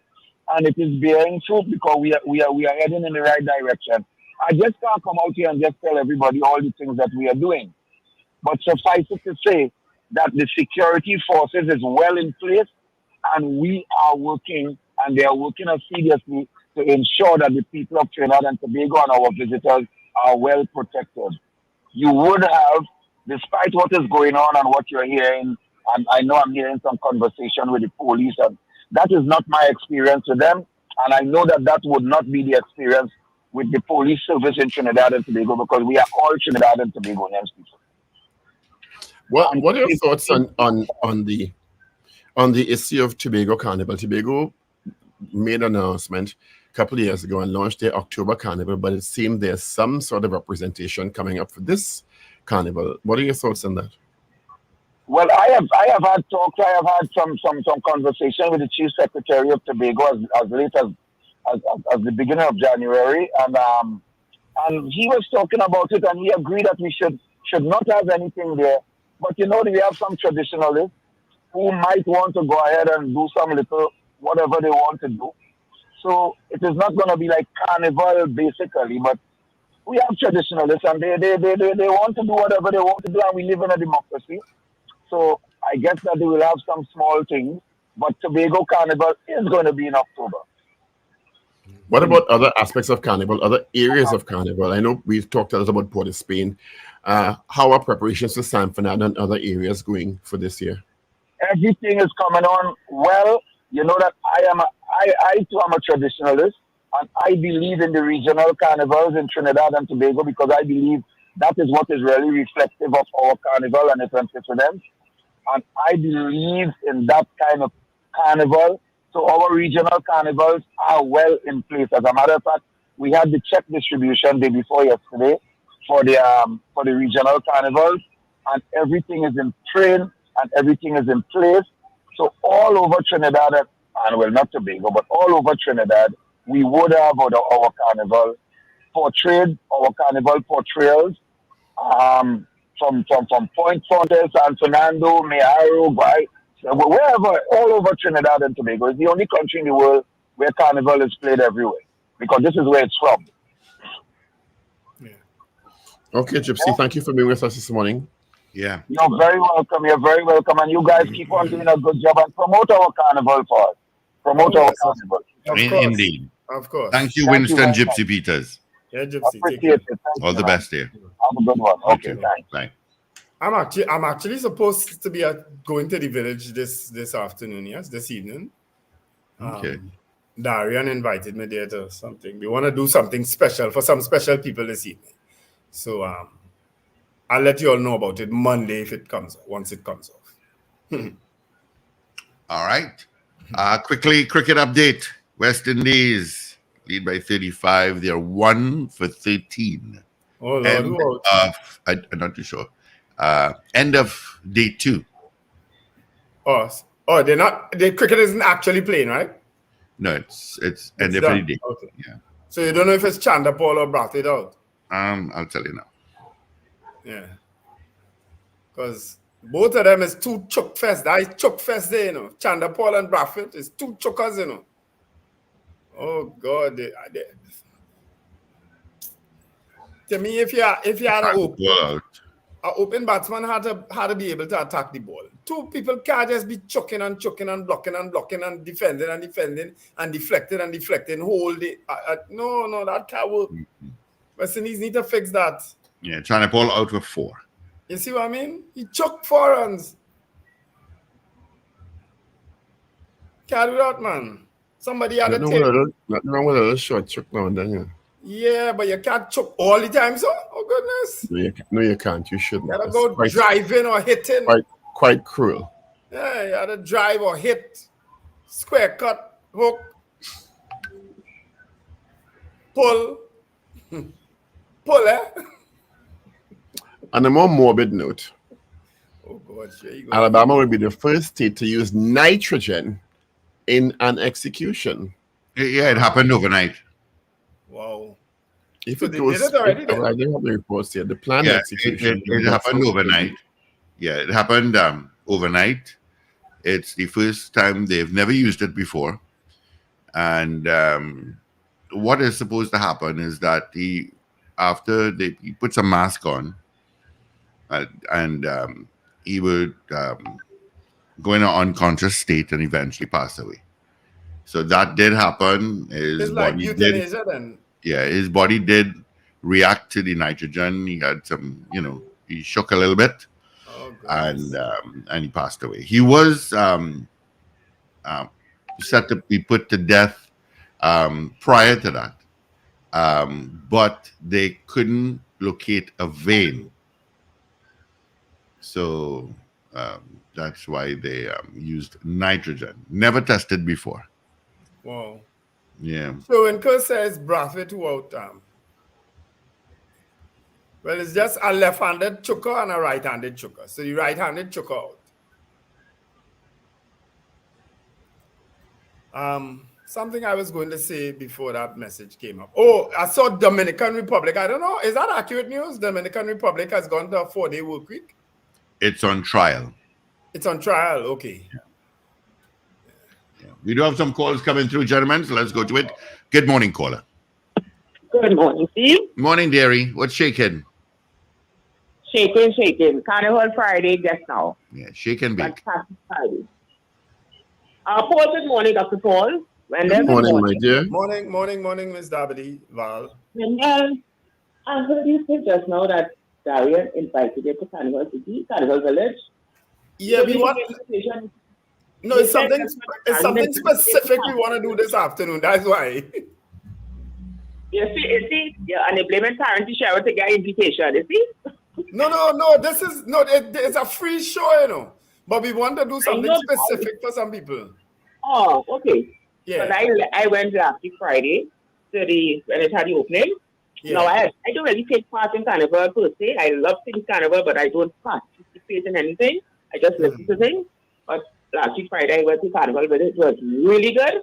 And that encouraged me to go back again. So I'm going back again tonight and on Tuesday, for example, and whenever it is. Not because it's couture, social commentary now, political commentary. And it's kind of reasonable timing. You know, it finished like 11:30, which I find is a good time. You know? So I think I like it now. I like it because what you say, a lot of people can't afford it. So when you want to pay $10, but you see, because it's free, a lot of people come out and get back into the old time things of Carnival, which I agree with him much. You know, so I'll be visiting I'll be attending a lot of the shows at Carnival Village. Yeah. For change. But you know, thanks, Ms. Davide. Sherwin Kerr, you set me up, he says Chandapol out. But I want to tell all you, because of the advent of Darian Marcel, well, everybody knows Darian and I history. We go back a long, long, long way. But Darian is one of them traditionalists. So Darian would have been instrumental. Between Darian, Gypsy, and Davlin Thomas, you see those three? They are very instrumental in a lot of what is happening, the improvements that they're making in NCC, and all these traditional type shows that are coming back, including traditional mass and things. They're very passionate about those things, you understand? And we would have seen how they would have been working on it over the years and having a resurgence in that type of traditional type carnival, you know. So I just thought I should put that out there. Well done, Darian, well done, Davlin, and certainly well done, Gypsy, you know. All right, so we're taking a couple of calls, 222-8255, toll-free North Americans, 866-525-1099.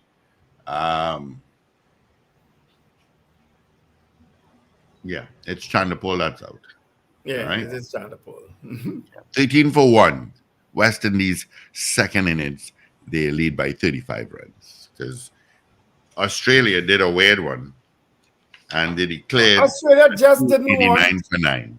They just didn't want for the record to go that West Indies finally led them in a test match since 2009. Australia wicked, you know. They're wicked, you know. Because they know that was a discussion whole day in the commentary box between Brian Lara and Alan Border. You understand? That West Indies will finally be able to lead Australia in a test match. And they declare they're wicked.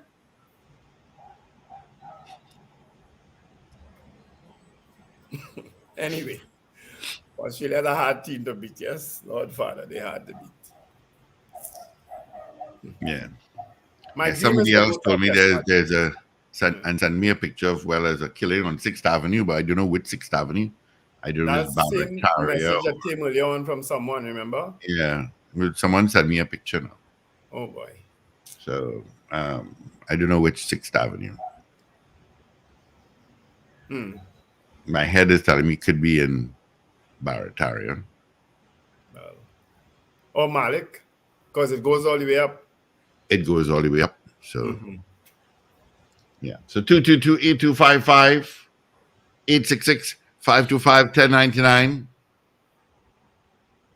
Yeah, we are taking your calls. Today's Friday. This weekend, of course, is Panorama semi-finals at the Queen's Park Savannah, both for medium and large bands. So Savannah is going to be packed. It's the biggest event to be held at the Queen's Park Savannah for all carnivals.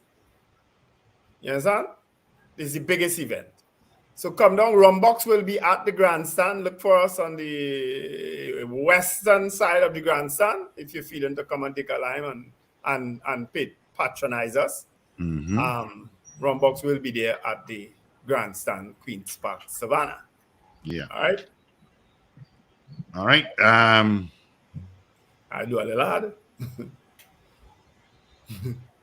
Like, you know, people. Eh? Good morning, caller. Paying for it, you know? Good morning, Mr. Mr. Ragoobarsingh. Let me, Wendell. Mr. Patrick, when you dialed us, you got through normal, right? Yeah, I think I know why I get you. Okay, all right. On this promotion exam with the police and them, when I was in an exam and thing, I know people was already placed in position before the exam done.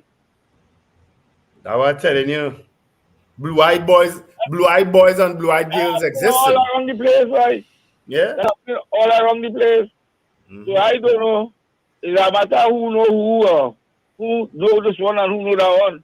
Right? So that has happened all the time. I know glitch in that. When we went for the results, the lady say, yes, we know all who do the exam. I said, what the results? She opened the phone and she said, no results. But you know, it's that people was functioning already in certain places. And the people who make the highest marks and things, they don't get them the rightful position because of corruption.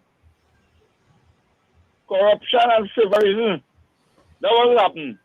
And bubble. So I know, me and two, it has happened all about. No, the police service and army service and coast guard service, who they want to say give everybody gun. Something wrong with that.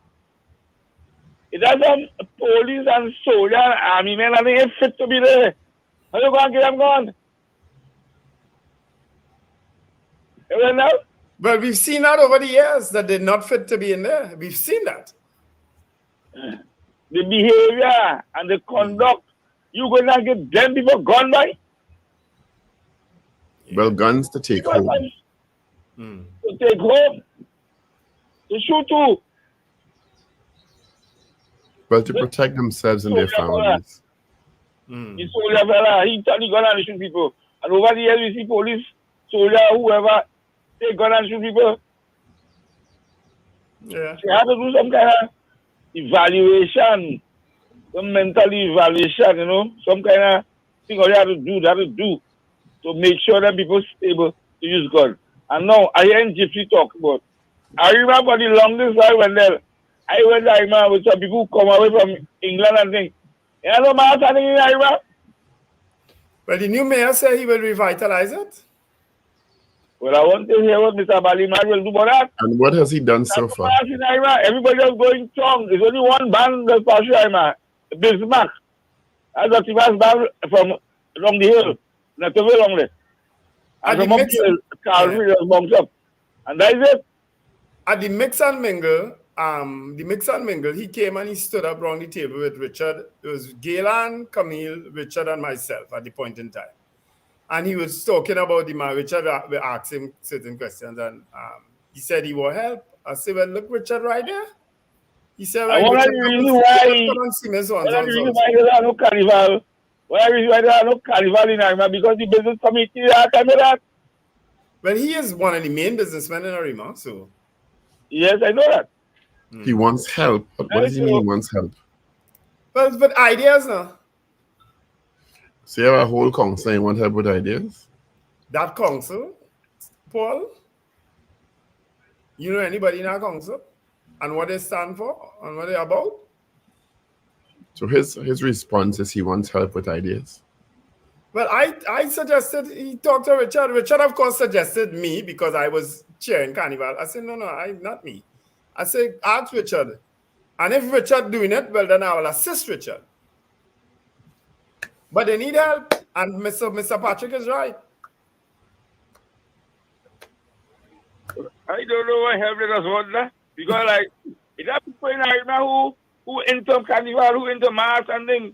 But clearly, he wanted it in his resume that he was a good mayor. Clearly. All right. Yeah. All right. It was a bucket list item. Huh? He get it, you know?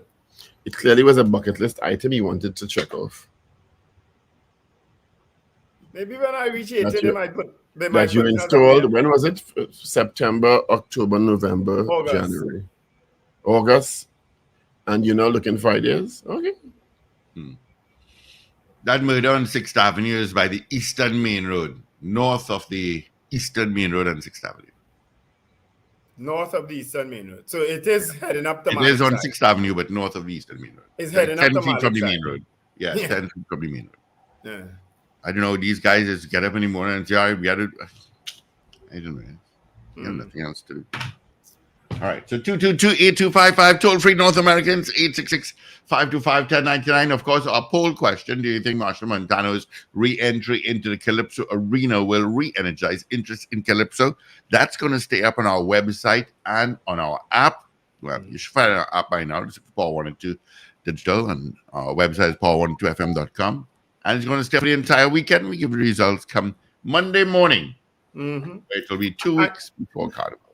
And you can't get more traditional than somebody going bam badam badam badam badam badam badam ba bam ba. You can't get more traditional than that. The only thing to beat that is Juba Jubai.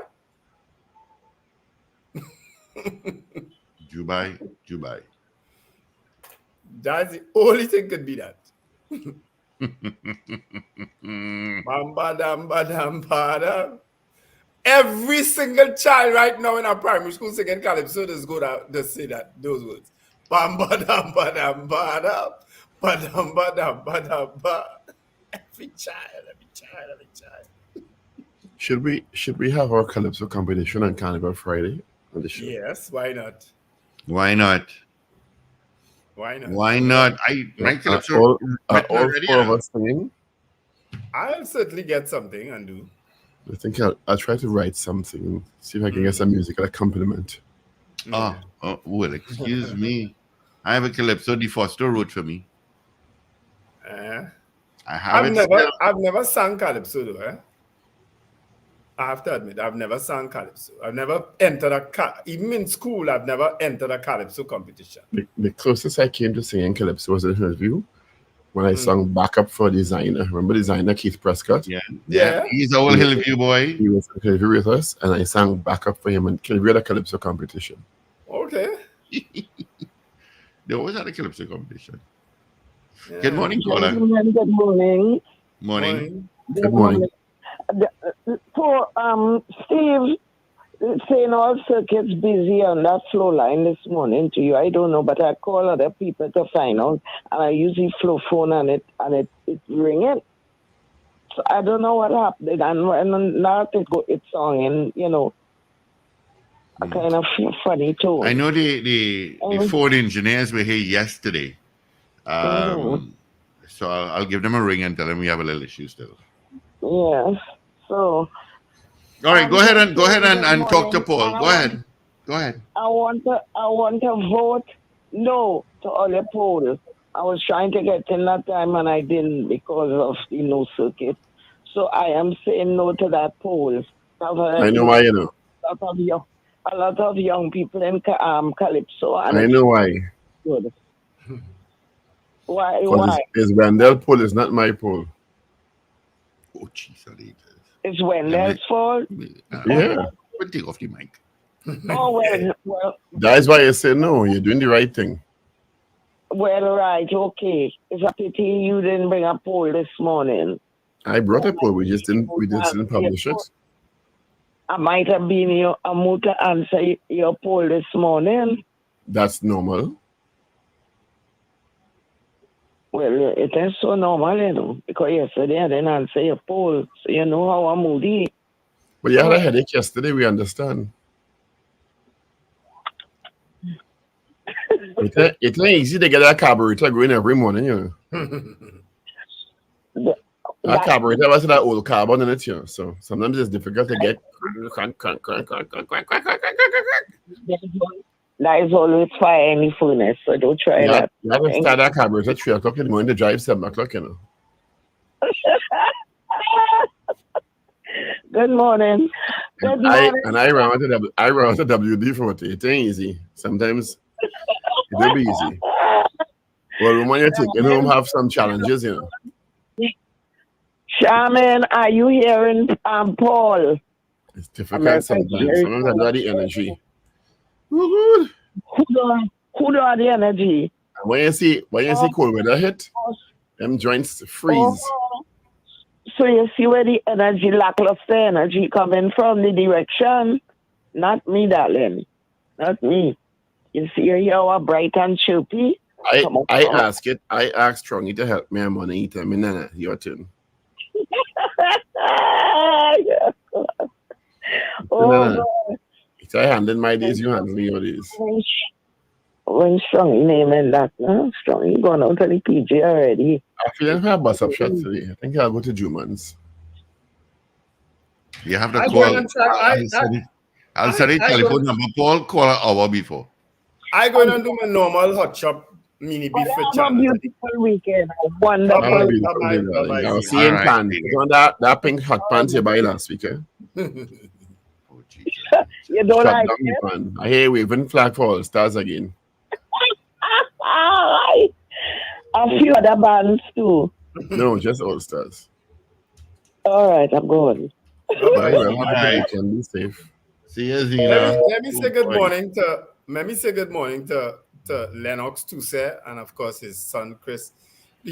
Chris, you're right. Lennox Tousse also played an integral role in re-energizing the interest in traditional mass and that is true. So yeah, Lennox has always been my guest at the downtown stand. Of course, I don't have that pleasure anymore of inviting anyone, but I hope that the stand finishes in time because they only started 2 days ago. You know, it's the latest they've ever started construction on that stand. I really hope it finishes in time so that the people who avail themselves of the opportunity to see mass from downtown can do so. Where you trying to missing you? But I don't know if it's me. I really don't know. But the last couple of years have been. You see, you have to be when you're managing Carnival. You have to manage Carnival. You have to be involved. You have to be insistent. You have to be determined. You have to be focused, and you have to work. You can't just rock back and wait. You sung into bankers. Huh? You sung into bankers. No. Trust me, Paul. I have always said I was a chairman of Carnival who didn't like Carnival, you know. But I'm good at managing stuff, so I did it, and I did it successfully. You're good at managing some stuff.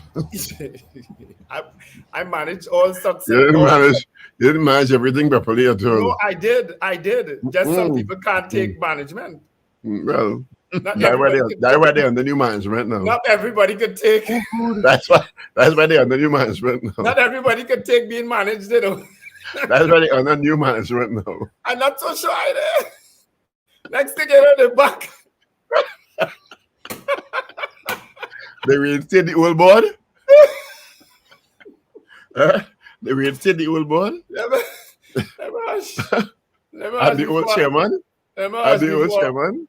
Before somebody go back and say something, eh? Like what? Like what?